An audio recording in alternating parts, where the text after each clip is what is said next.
शिक्षा उपयोगी महत्वपूर्ण करंट अफेयर्स आप सभी के लिए। जैसा कि मैं हमेशा आप सभी को एक बहुत ही समग्रता से, बहुत ही डिटेल में और बहुत ही सिलेक्टेड करंट अफेयर्स लेकर के आप सभी के लिए एक निरंतर श्रृंखला के साथ लगातार चल रहा हूं। उसी क्रम में करंट अफेयर्स के आज के अंक में पहला जो टॉपिक है, आप सभी देख रहे हैं टाटा आईपीएल। आपको पता है कि 2023 में आईपीएल का जो है 16वां संस्करण, आप समझिए आईपीएल, मुझे याद है कि बहुत पहले शुरू हुआ था, अब 16वें संस्करण तक आईपीएल पहुंच गया है। तो आईपीएल का 16वां संस्करण कंप्लीट हुआ है और एक बार हम आईपीएल को लेकर के जो इम्पोर्टेंट जानकारी है जो आपकी परीक्षा में पूछी जा सकती है, खेल परिदृश्य से जुड़ा हुआ टॉपिक है। तो यहाँ पे हर एक टॉपिक है, 5 टॉपिक आपके मोस्ट इंपॉर्टेंट यहाँ पे कवर होंगे। इसके बाद क्रम से आपके सारे टॉपिक चलेंगे, एक सीक्वेंस में पूरे के पूरे टॉपिक आपके चलेंगे। निश्चिंत होकर के सारे टॉपिक आप लोगों को करने हैं। तो 31 मार्च 2023 से 29 मई 2023 तक पूरा का पूरा ये आयोजन चला था। कब से कब तक था आयोजन? 31 मार्च से शुरू हुआ था और 29 मई तक गया था। कब तक? 2023। ठीक है, ये पूरा का पर्टिकुलर सेशन था आपका। ठीक है, मेजबान भारत था, 16वां संस्करण था और भारतीय क्रिकेट कंट्रोल बोर्ड बीसीसीआई के द्वारा जो है इसको आपका पूरा का पूरा चला है। अब इसमें जो सबसे बड़ी चीज़ है कि फाइनल का रिजल्ट क्या रहा। तो फाइनल में 2 टीमें आपकी गई थी। एक आपकी ये चेन्नई सुपर किंग है ना, सबकी फेवरेट टीम के तौर पे महेंद्र सिंह धोनी। और मैं कहूँ कि व्यक्तिगत तौर पे मैं महेंद्र सिंह धोनी जी को मतलब बहुत ज़्यादा पसंद करता हूँ। जब तक ये भारतीय क्रिकेट टीम पे थे, इन्होंने बहुत कुछ दिया है इंडियन क्रिकेट टीम को। और सबसे बड़ी चीज़ है इनका बिहेवियर, मतलब लाइक नेचर, कूल माइंड, मतलब लाइक अ लीडर, एक ऐसा लीडर जो अपने आप में बहुत खास है। तो ये पर्सन है। तो चेन्नई सुपर किंग के कैप्टन थे महेंद्र सिंह धोनी और दूसरी तरफ थी गुजरात टाइटंस। ठीक है, हार्दिक पांड्या थे इसमें। तो जीतने वाली टीम निश्चित तौर पे वही होगी जिसके पास एक अच्छा लीडर होगा। तो महेंद्र सिंह धोनी के द्वारा जो है चेन्नई सुपर किंग को 5वीं बार, 5th टाइम खिताब दिलाया गया चेन्नई का। 16 बार हो चुका है, 16 में से 5वीं बार जो है चेन्नई सुपर किंग को जो है खिताब मिला है। ठीक है, ये ध्यान रखिएगा। फाइनल मैच कहाँ हुआ था? फाइनल मैच हुआ था नरेंद्र मोदी स्टेडियम में, मोढेरा स्टेडियम जिसे हम कहते हैं, और यह नरेंद्र मोदी स्टेडियम अहमदाबाद है ना, सबसे बड़ा स्टेडियम है भारत का cricket stadium. Narendra Modi stadium Ahmedabad में हुआ था। ठीक है, टोटल क्योंकि गुजरात टाइटंस थी इसमें, तो आमतौर पे यही होता है कि एक पर्टिकुलर जो टीम आपकी होगी उसके ही जो है गुजरात में चूंकि पूरा का पूरा मैच हुआ। ठीक है, तो ये आपको ध्यान रखना चाहिए।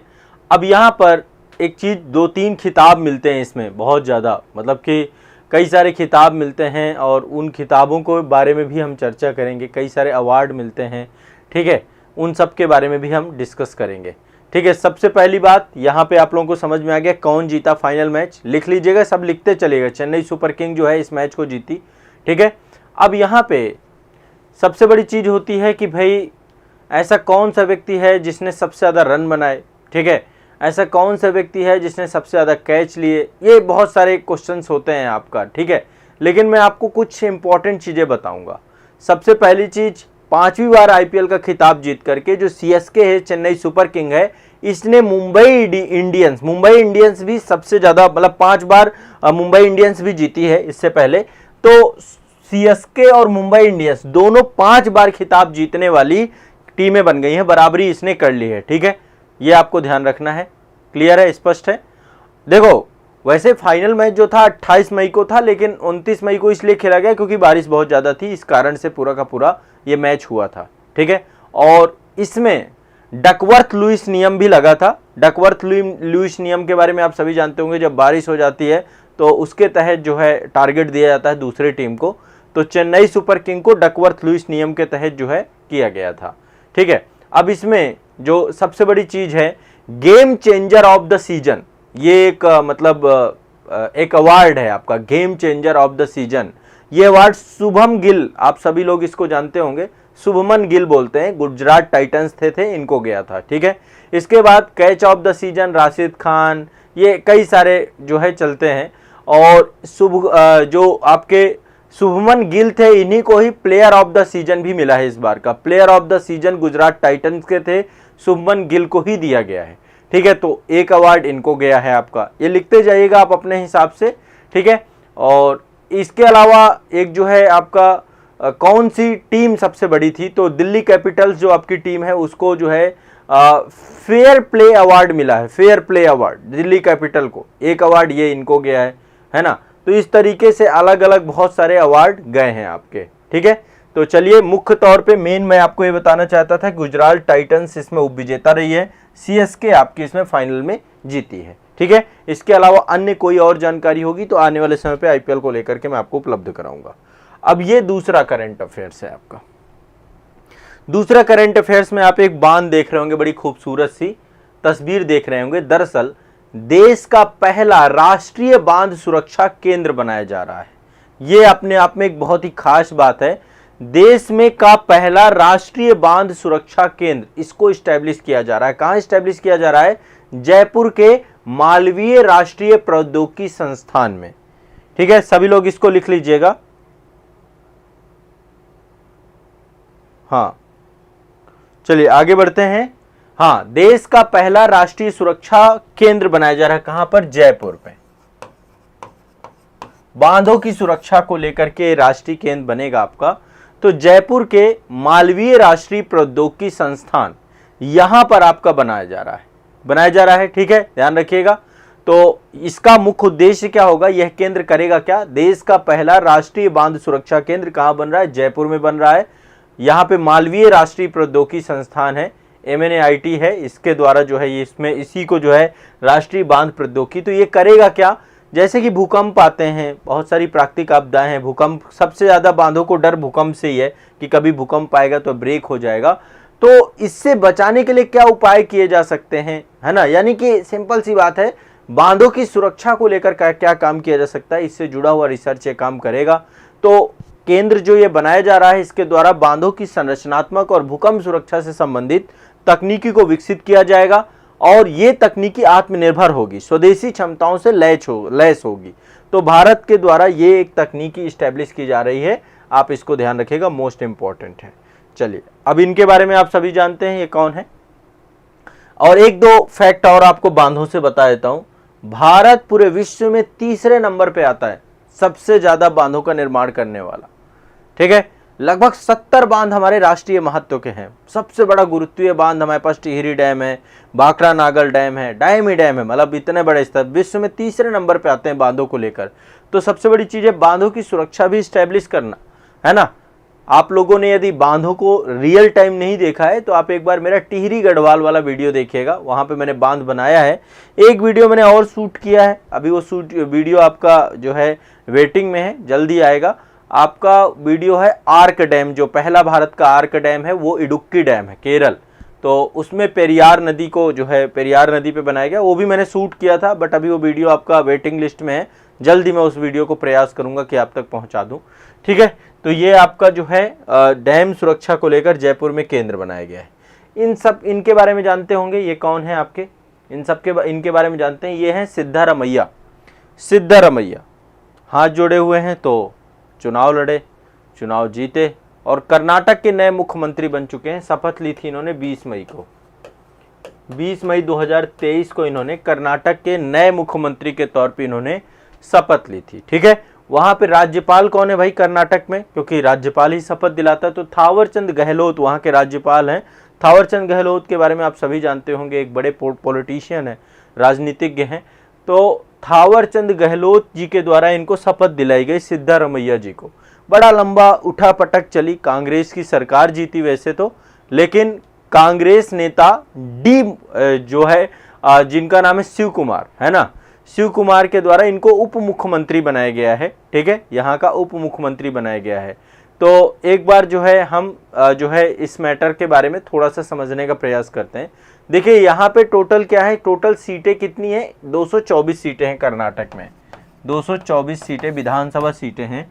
इसमें से कांग्रेस को 135 सीटें मिली हैं। कितनी मिली है? 135। सबसे बड़ी पार्टी बनकर के उभरी है इंडियन नेशनल कांग्रेस, भारतीय राष्ट्रीय कांग्रेस, ठीक है, सबसे बड़े दल के तौर पे उभरी है आपकी ये। जब भारतीय जनता पार्टी को 66 सीटें मिली थी, ठीक है, तो कांग्रेस के पास 135 सीटें और सबसे बड़ी। तो यहाँ पर आप सभी को कांग्रेस के सिद्धारमैया कर्नाटक के मुख्यमंत्री बन गए।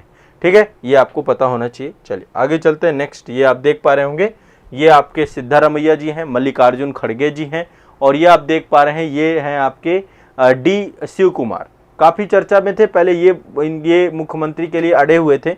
ये दरअसल कर्नाटक कांग्रेस के अध्यक्ष भी हैं, तो बाद में किसी तरीके से अभी उप मुख्यमंत्री के तौर पे वहां पे हैं ये आपके। ठीक है, आगे चलते हैं। नेक्स्ट, राजस्थान से खबर है आपकी। अगली खबर राजस्थान है। राजस्थान में 3 नए वन्य जीव संरक्षण अभ्यारण्य बनाए जा रहे हैं। क्या बनाए जा रहे हैं? 3 नए वन्य जीव संरक्षण अभ्यारण्य। हाँ, राजस्थान में 3 नए वन्य जीव संरक्षण अभ्यारण्य बनाए जा रहे हैं। अब ये राजस्थान के वन विभाग के द्वारा इसकी घोषणा की गई है। अप्रैल 2023 में बनाए जा रहे हैं। अप्रैल 2023 में जो है इसकी घोषणा की गई फॉरेस्ट डिपार्टमेंट के द्वारा 3 नए जो है अभ्यारण्य को घोषित करने के लिए। ठीक है, तो इस हिसाब से राजस्थान में टोटल अभ्यारण्यों की संख्या हो गई है 26। ठीक है, पहले 23 थी, 3 नए और जुड़ जाएंगे तो ये टोटल हो जाएगी 26। अभी कौन है 3, इनके नाम क्या है? नाम एक बार देख लीजिए। पहला है सोरसन जो है वन्यजीव अभ्यारण्य, सोरसन, पहला है आपका सोरसन, सोरसन वन्यजीव अभ्यारण्य, पहला ये है आपका। ठीक है, ये कहाँ है? 12 एक क्षेत्र है, 12 क्षेत्र में। दूसरा है खिचन, खिचन वन्यजीव अभ्यारण्य, खिचन वन्यजीव अभ्यारण्य, ये आपका कहाँ पड़ता है? जोधपुर में। तीसरा हमीरगढ़, हमीरगढ़ आपका भीलवाड़ा में पड़ता है। हमीरगढ़, हमीरगढ़ आपका कहाँ पड़ता है? भीलवाड़ा में। ठीक है, ध्यान रखिएगा। तो सोरसन, खिचन, हमीरगढ़, ये 3 आपके नए वन्यजीव अभ्यारण्य बने। लिखते जाइएगा। शॉर्ट नोट्स आप सभी को बनाना भाई, बिना आपके शॉर्ट नोट्स के बात नहीं बनेगी। सभी लोग शॉर्ट नोट्स बनाते जाएंगे। ठीक बा? हाँ, शॉर्ट नोट जरूरी है, बिना शॉर्ट नोट्स के मत रहिएगा। ठीक है, हाँ चलो आगे बढ़ते हैं। नेक्स्ट, सोरसन, खिचन और हमीरगढ़। ठीक है, तो कई सारे हैं, जैसे लाइक इनमें सोरसन में आपके कई सारी दुर्लभ लुप्तप्राय प्रजातियां हैं, जैसे ग्रेट इंडियन बस्टर्ड के बारे में आप सभी जानते हैं, इन्वायरमेंट की क्लास में हम चर्चा कर रहे हैं। तो ग्रेट इंडियन बस्टर्ड यहाँ पर पाए जाते हैं, काले हिरण पाए जाते हैं, उनके संरक्षण के लिए रिजर्व घोषित किया गया है। खिचन जो है आपका, यहाँ पे बहुत सारे प्रवासी पक्षी आते हैं, तो शीतकाल जब पड़ता है साइबेरिया क्षेत्र से, तो साइबेरियन पक्षी बहुत सारे खिचन में आते हैं, तो उनके लिए शीतकालीन घर बनेगा आपका। और यहाँ पे जो है डेमोसेल क्रेन का ये भारत का पहला रिजर्व होगा। खिचन जो है डेमोइसेल क्रेन, यहाँ पे क्रेन पक्षी के बारे में आप सुना होगा, डेमोसेल क्रेन है, उसका जो है भारत का पहला जो है संरक्षित वन्यजीव अभ्यारण्य भी माना जाएगा। ठीक है, बनेगा। चलिए आगे चलते हैं। ये वाइल्ड लाइफ सेंचुरी को लेकर के ही है आपका पूरा का पूरा। ठीक है, अगली करंट अफेयर्स है अंतर्राष्ट्रीय संग्रहालय प्रदर्शनी से। अंतर्राष्ट्रीय संग्रहालय प्रदर्शनी 2023, अंतर्राष्ट्रीय संग्रहालय प्रदर्शनी 2023 18 से 20 मई 2023 को यह आयोजित की गई। आयोजित करने की जगह है नई दिल्ली। नई दिल्ली में एक जगह है जिसका नाम है प्रगति मैदान। यहाँ सब कुछ होता है, बहुत बड़ा जगह है, यहाँ पे टाइम टू टाइम पे कुछ ना कुछ होता रहता है। ठीक है, तो प्रगति मैदान पे नई दिल्ली में अंतर्राष्ट्रीय संग्रहालय प्रदर्शनी का आयोजन हुआ है, और ये संस्कृति मंत्रालय के द्वारा किया गया है, और इसके तहत देश भर के विभिन्न संग्रहालयों द्वारा प्रदर्शित विभिन्न सांस्कृतिक विरासतों को दिखाया गया है। ठीक है, तो ये ध्यान रखना है। क्लियर है, स्पष्ट है भाई सभी को? ये एक तरीके से समझिए कि सारे के सारे जितने भारत के संग्रहालय हैं और उनको जोड़ करके लगभग टोटल 383 संग्रहालय हैं भारत में, संस्कृति मंत्रालय ने जो बनाए हैं, उन सभी संग्रहालयों को इसमें जो है क्या किया जाता है आपका। ठीक है, तो ये आपको ध्यान रखना है, मोस्ट इंपॉर्टेंट है सभी को। क्लियर है, स्पष्ट है? आगे बढ़ते हैं। नेक्स्ट करंट अफेयर्स की तरफ चलते हैं। अगला करंट अफेयर्स आपका, अगला करंट अफेयर्स है शांति निकेतन। शांति निकेतन को यूनेस्को की विरासत सूची में शामिल करने के लिए सिफारिश की गई। आप सभी शांति निकेतन के बारे में जानते हैं। शांति निकेतन की स्थापना नोबेल पुरस्कार विजेता और कवि रविन्द्रनाथ टैगोर जी का एक निवास स्थान है, यहीं पर शांति निकेतन इन्हों के द्वारा इस्टेब्लिश किया गया है। तो मई 2023 में यूनेस्को की विश्व विरासत सूची में शामिल करने की सिफारिश की गई है। यूनेस्को की विश्व विरासत सूची में इसको शामिल करने की सिफारिश की गई। किसको? शांति निकेतन को। ध्यान रखिएगा, ठीक है, सिफारिश की गई इसको। क्लियर है, स्पष्ट है। तो पश्चिम बंगाल में बीरभूमि जिला है, वहां पर ये एक विश्वविद्यालय शहर है।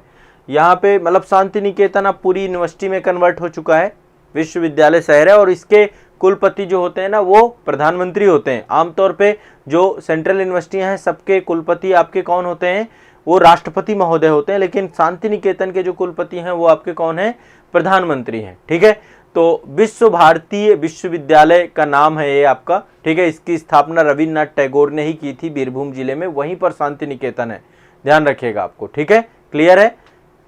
विश्व भारती विश्वविद्यालय, उसका नाम है विश्व भारती विश्वविद्यालय। ठीक है, तो ये आपका शांति निकेतन को यूनेस्को की जो है सिफारिश से अभी शामिल नहीं हुआ है, लेकिन यदि ये शामिल हो जाता है तो पश्चिम बंगाल का दूसरा ये सांस्कृतिक धरोहर होगा। ठीक है, इससे पहले दुर्गा पूजा के बारे में आप जानते हैं, जो बहुत ज़्यादा फेमस है। 2021 में उसको अमूर्त सांस्कृतिक विरासत के तौर पे यूनेस्को ने शामिल किया था। ठीक है, और एक संस्था है, यूनेस्को की ही संस्था है, जिसका नाम है international council of monument and sites. ठीक है, एक बार इसको जरूर जान लीजिए। ICO एक संस्था है इसकी।